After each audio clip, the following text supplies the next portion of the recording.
ও বাসকালীর বাবারে, কি ভাষায় ওয়াজ করতাম রে বাবা। কবর আমরা ডাকতেছে, কথা কোন ঠিক কিনা?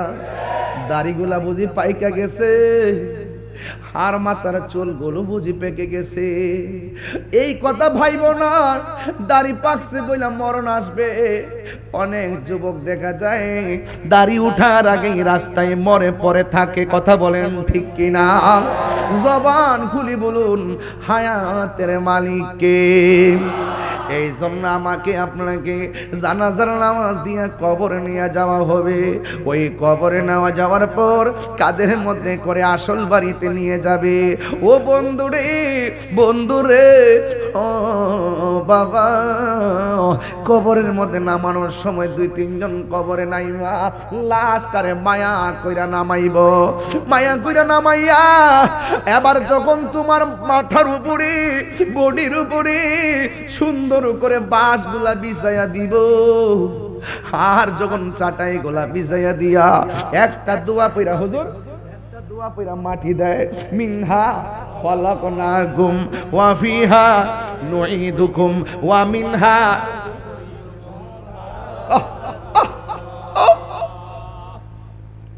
আমি আমার আব্বার মাটি দিতে যাইয়া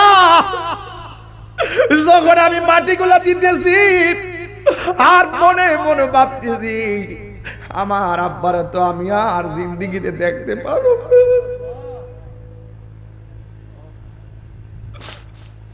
আমার আব্বার মাটি দেওয়ার সময় খবর আমি নিজে নামছি, চেহারাটার মধ্যে দাড়ি মুখ বদ্ধ, যখন হাতটা বুলাইছি, আব্বা গো আর বুঝি তোমার দেখতাম না। এমন ভাবে মাটি দেওয়ার সময় আমি পড়েছি, মিনহা খলাকনাকুম। আমি শুরুতেই বলছি শব্দটা বড় ভারী, শব্দটা বড় ভারী। আল্লাহ এত মায়া করে বানাইছে গো।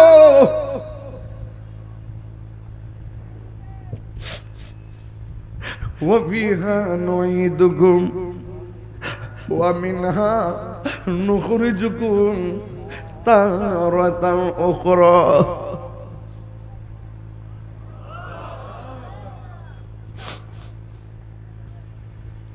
হে বন্ধু, নবীর হাদিসটা যখন পড়ি কলিজাটা সার জারা জারা হয়ে যায়। কয় ইন্নাল মাইয়িতা ইযা বুদিআ ফি কবরিহি, যখন নিশ্চয়ই মাইয়িতকে যখন কবরে রাখা হয়, ওয়া তাওয়াল্লা আনহু আসহাবুহু, বন্ধু বান্ধব যারা যায় রে ভাই, কেউ গুরুস্থানে থাকে না, অনেক ব্যস্ত। জানাজার নামাজের পরে অনেক বন্ধুরা দৌড়াইয়া চলে যায়, ব্যস্ত। অথচ দুনিয়ায় থাকা অবস্থায় বন্ধুর না দেখলে ভালো লাগে না, মরে যাওয়ার পরে বন্ধু পাশে থাকে না। বন্ধু ভুলে যেও না কখনো, যেখানেই থাকো, যেভাবেই থাকো, যেখানেই যেভাবেই থাকো, মনে রেখো আমিও আছি তখনো। একসাথে চলেছি, একই পথে চলেছি, একই সুরে গেয়েছি গান, মিলে মিশে থেকেছি এমনই যেন এক দেহ এক প্রাণ। ভাই একটা বার দেখেন তো, কত হাজার হাজার মানুষ বাসখালীতে আজকে, একটা মানুষ কথা কয় না, একটা মানুষ আওয়াজ করে না, একটা মানুষ কথা কয় না। মরে যাওয়ার পরে আমার বাড়িতে কেউ যাবে না, এটাই রিয়েলিটি, এটাই বাস্তব। একসাথে চলেছি, ভুলে যাই না ভাই, অন্তত বাড়িতে না যান, দোয়া ডইলে কইরেন, দরকার দোয়াটাও কইরেন। আর আমি কইয়া দিয়া যাই, আল্লাহ করেছি, কত মানুষ আমার মাহফিলে এসেছে। আল্লাহ কে কখন মারা যাব আমি জানি না, তবে হাসরের ময়দানে আরশে আযমের নিচে যেন আমরা সব সুন্নি জনতা একসাথে থাকতে পারি।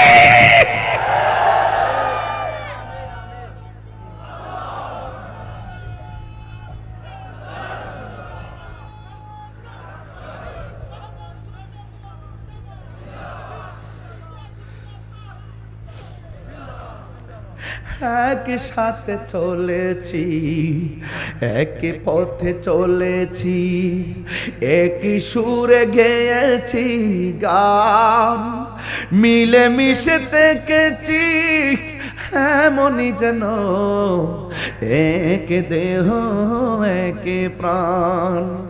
আজ কত দূরে খেবা কোন শহরে। এই দোস্ত, এই দোস্ত, এই যুবক, একসঙ্গে পড়ছো না?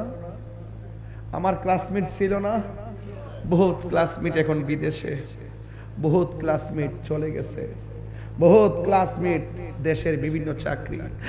আজ কত দূরে কেবা কোন শহরে, আমি আছি, আমি আছি কাছেতে যেন বন্ধু, ভুলে যেও না কখনো। বাবা, হাদিস শরীফে দেখছি বাবার বন্ধুর সঙ্গে সন্তান ভালো ব্যবহার করতে হয়। বাবার বন্ধুকে খুঁজে বের করবে, বাবার বন্ধুকে খুঁজে বের করবে এই জন্য, কারণ বাবার আদর্শের বহুত কথা বন্ধুর মধ্যে পাওয়া যায়। কথা বলেন ঠিক? বাবার বন্ধুকে খুঁজে বের করবেন, ওই বন্ধুর কাছে আপনার বাবার অনেক আদর্শ থাকবে। এই জন্য বাবাকে যে সম্মান করতেন, বাবার বন্ধুদেরকে সেই সম্মান করবেন। মাঝে মাঝে দাওয়াতের বাড়িতে আনবেন, আইনা কথা বলবেন, সম্মান দিবেন। এটা হাদিসের ভাষা। কথা বলেন ঠিক কি না বলেন? এই জন্য আমার যুবক ভাইয়েরা, কি ভাষায় কথা বলবো রে? বলা হচ্ছে ওয়াতাওয়াল্লা আনহু আসহাবুহু, ওই আপনজনরা লাশটারে কবরে রাইখা সুন্দর করে চলে আসবে। ইন্নাহু লা ইয়াসমাউ করানি আলিহিম, এবং কবরের ভিতরে বন্ধুরে যে আপনি রাখবেন, আপনি যে আসতেছেন, আপনার পায়ের আওয়াজ কবরবাসী শুনতে পারবে।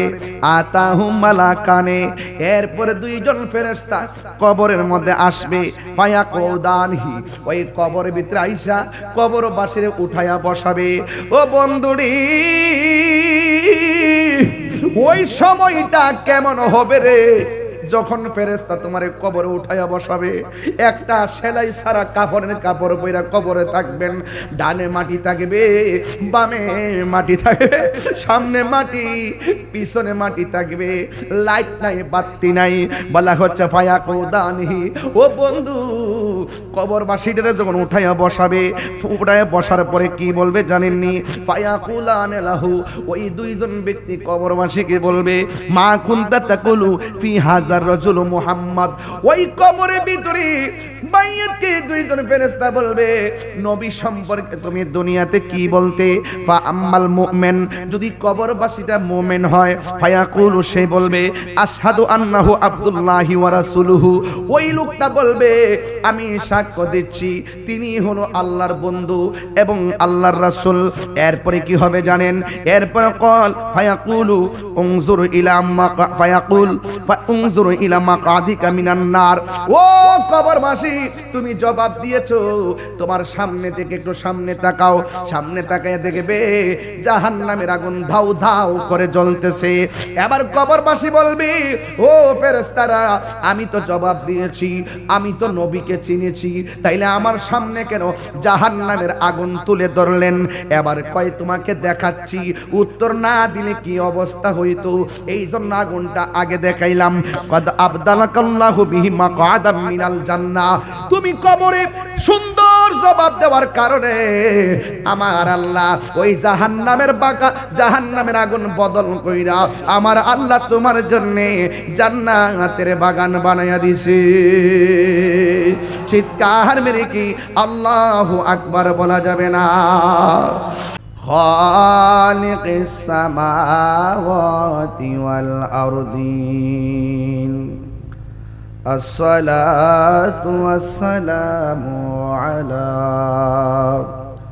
أشرف الأنبياء والمرسلين وعلى آله وأصحابه وأزواجه وذريته أجمعين الذي أرسله بالحق بشيرا ونذيرا وداعيا إلى الله بإذنه وسراجا منيرا إن الله وملائكته يصلون على النبي يا أيها الذين آمنوا صلوا عليه وسلموا تسليما اللهم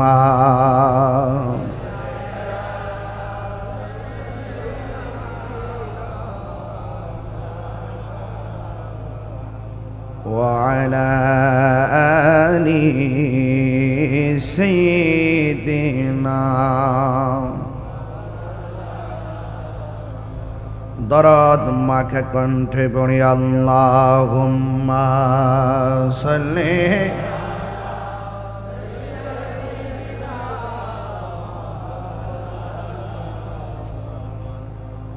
ওয়া আলা আলি সাইয়্যিদিনা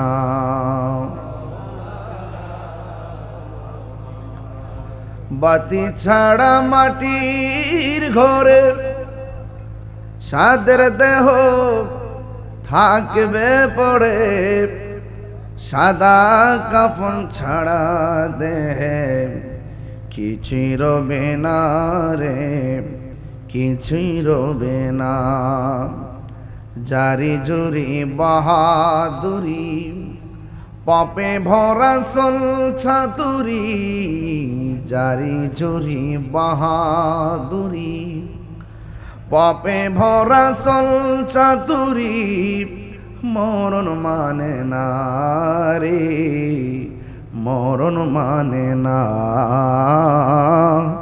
মরণ মানে না আল্লাহুম্মা সাল্লি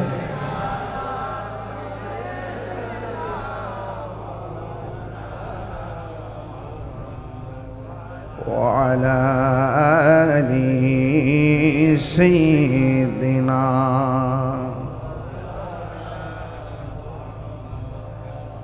মুআজ্জাজ ও মুকাররম আজিমুশান চট্টগ্রাম বাঁশখালী সরল ৬ নং ওয়ার্ড উত্তর মিনজিরিতলা বয়নাকাটা পবিত্র আজিমুশান আওলাদ রাসূল সাল্লাল্লাহু আলাইহি সাল্লাম স্মৃতি সংসদের উদ্যোগে পবিত্র ঈদে মিলাদুন নবী সাল্লাল্লাহু আলাইহি সাল্লাম উপলক্ষে ও ফাতে আজধাম উপলক্ষে আয়োজিত ১১তম সুন্নি কনফারেন্স প্রধান অতিথি সুন্নিয়তের অতন্দ্র প্রহরী চট্টগ্রাম দক্ষিণ জেলা বিএনপির সাবেক যুগ্ম আহ্বায়ক জনাব লিয়াকত আলী চেয়ারম্যান সাহেব, বিশেষ অতিথি চট্টগ্রাম দক্ষিণ জেলা যুবদলের যুগ্ম সম্পাদক জনাব আহমদ সগীর তালুকদার সাহেব, বিশেষ অতিথি জনাব আবুল কাশেম মেম্বার সাহেব, উদ্বোধক জনাব মাওলানা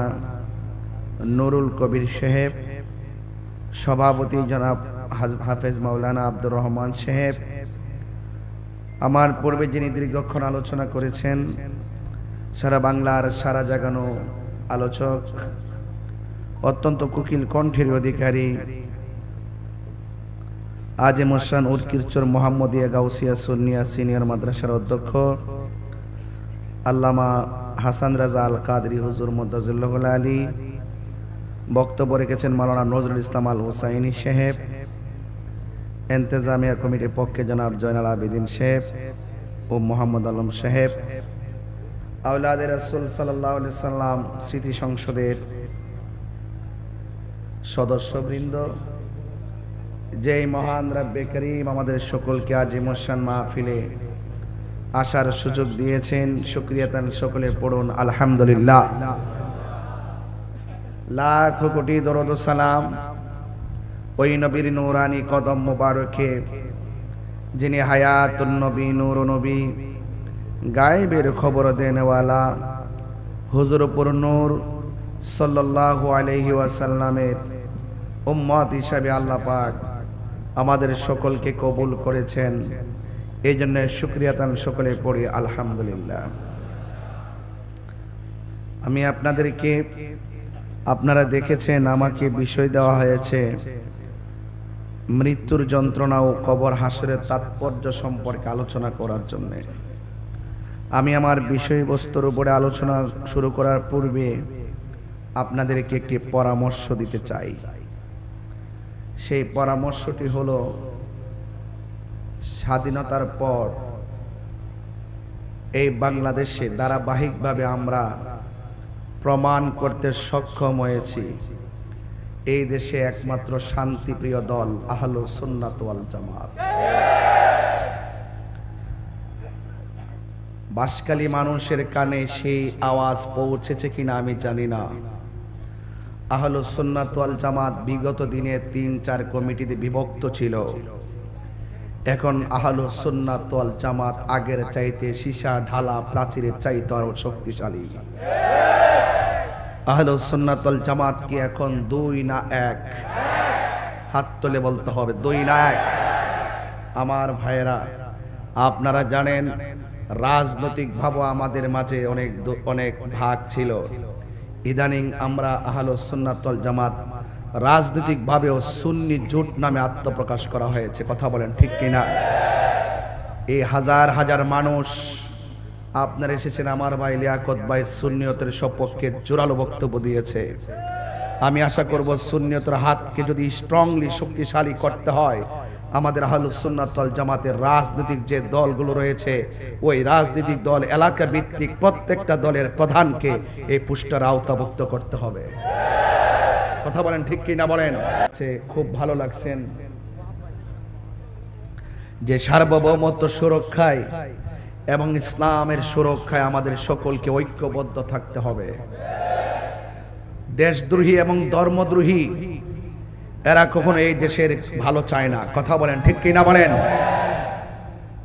লিয়াকত ভাই নাকি কোন বক্তব্য দিয়েছিল, যারা মাজার ভাঙবে তাদের বিরুদ্ধে একটা বক্তব্য দিয়েছিল।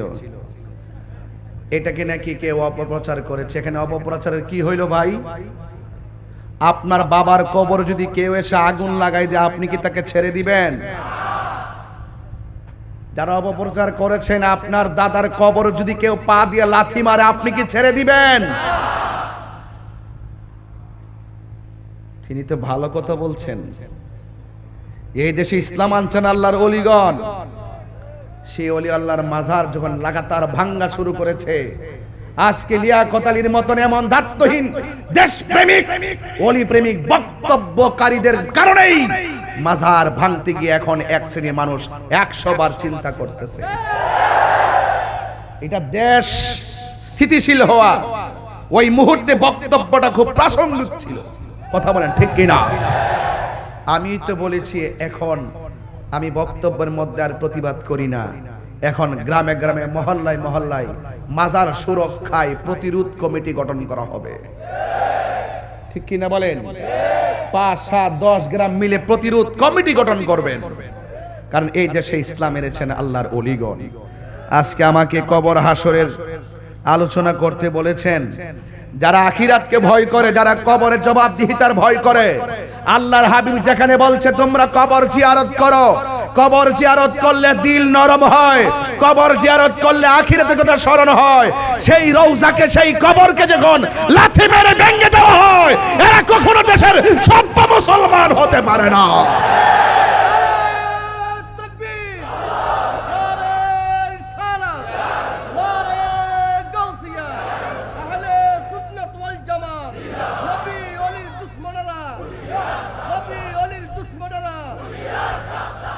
আমার বক্তব্য কেউ রাজনৈতিক নিবেন না। আমি তাহিরি হুজুরকে নতুন করে বাঁশখালীতে চিনাইবার কিছুই নাই। আমাকে সবাই চিনে। আমি যখন যা বলি, সাদাকে সাদা বলি, কালোকে কালো বলি, দিনকে দিন বলি, রাতকে রাত বলি। কবরে প্রশ্ন করবে তিনটা। 1 নম্বর প্রশ্ন তোমার রব কে, 2 নম্বর প্রশ্ন তোমার দিন কি, 3 নম্বর প্রশ্ন নবী সম্পর্কে তুমি কি বলতে। যখনই আমি দেখি এক শ্রেণীর মানুষ স্টেজে বসে বলে ওয়ামা দিনুকা, সারা জীবন পড়লাম তোমার ধর্ম কি, সে যখন ইসলামী স্টেজে উঠে বলে ওয়ামা দিনুকা মানে হলো কবরে নাকি ফেরেশতা প্রশ্ন করবে তোমার দলের নাম কি, তখন আমি বুঝতে পারি এটা দ্বীনের আলোচনা না, এটা ধর্মকে নিয়ে ব্যবসা করা হয়। এই কথাগুলি কি আমি ধর্মের বাইরে বলছি? আমি আপনাকে সতর্ক করছি, আপনি যদি ব্যাখ্যা করতে পারেন করেন, কিন্তু ধর্মকে ব্যবহার করে অপব্যাখ্যা করবেন, এই সুযোগ কাউকে দেওয়া হবে না। আহলুস সুন্নাত ওয়াল জামাত বানের জলে বেশে আসা কচুরিপানা নয়। খানকায় ছিলাম বলে অনেকে মনে করেছেন আমরা খুব উইক। আমরা উইক না, আমরা ভদ্র। এই ভদ্রতাকে যারা দুর্বলতা মনে করে তাদের দাঁত ভাঙা জবাব দেওয়ার জন্য বাঁশখালীবাসী প্রস্তুত আছে। হাত তুলে বলেন ঠিক কি না বলেন?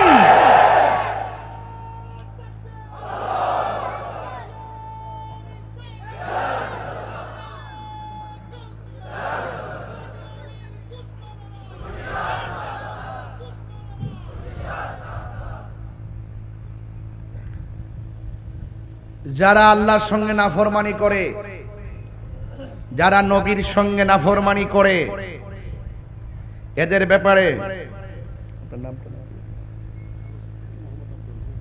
হাফেজ আব্দুর রহমান ভাই আমার বাড়িতে গেছিলেন, আরো গেছিল কয়েকজন, অনেক ছেলেগুলা গেছিল, 5 জন গেছিলেন, ও আপনি গেছিলেন। কষ্ট দিয়েছিলাম বাড়িতে যাওয়ার পর। যাই আমার কথায় কেউ রাগ করবেন না। বলুন আসল ঘরের নাম কি?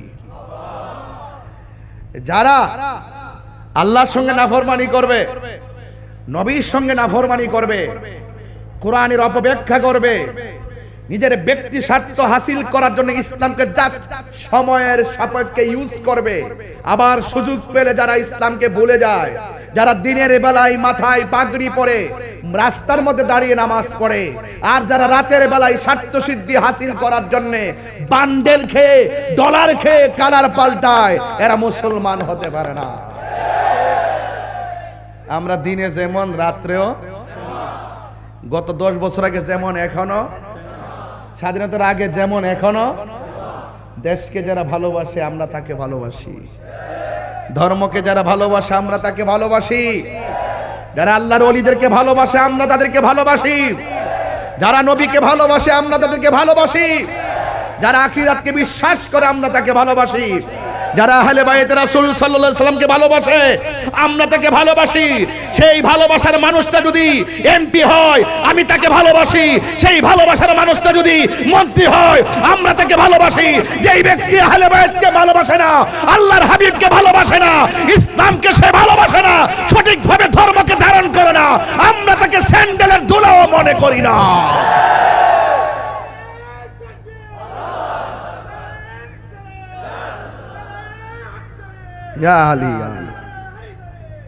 বাবার আমার, এটা আমার কথা না তো।